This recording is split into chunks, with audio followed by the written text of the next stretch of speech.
जिस प्रकार से एक विशिष्ट प्रकार की राजनीति चल रही है, जो देश की आंतरिक सुरक्षा और ताने बाने को ध्वस्त करने के लिए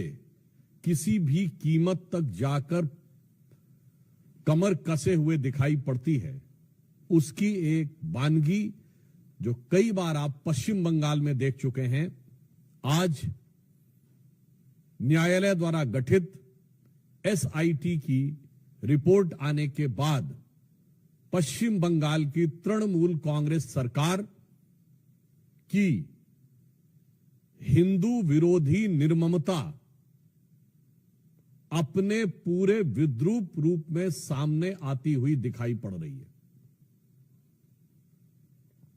इस एसआईटी का गठन न्यायालय के आदेश पर हुआ था, जिसमें 3 लोग सदस्य थे। एक registrar law national human right commission के थे और 2 सदस्य पश्चिम बंगाल की न्यायिक सेवा के थे,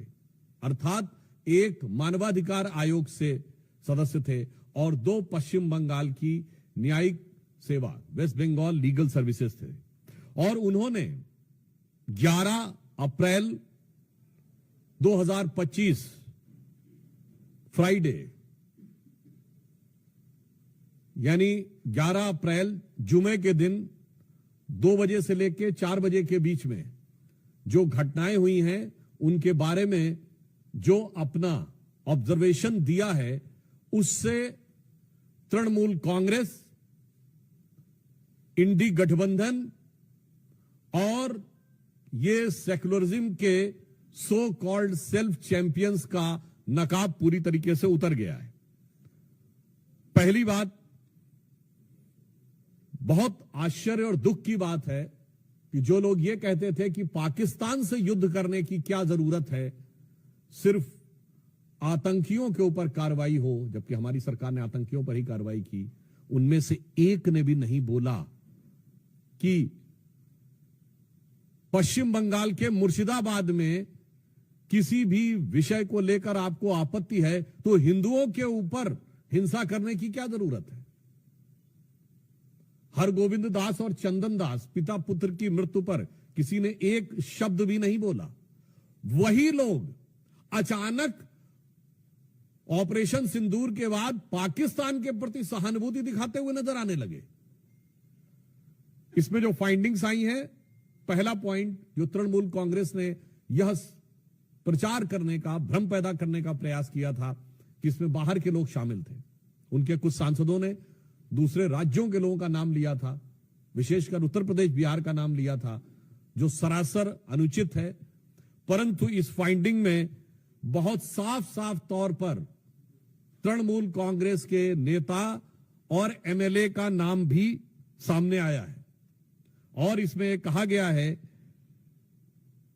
कि उनके 11 अप्रैल को, मैं इसको एज इट इज रीड करना चाहता हूं, all the attacks were carried out on the Friday 11th of April from 2 PM onwards under the instructions of local councillor Mehboob Alam and police and administration done nothing। तो ममता जी, ये तो आपकी party के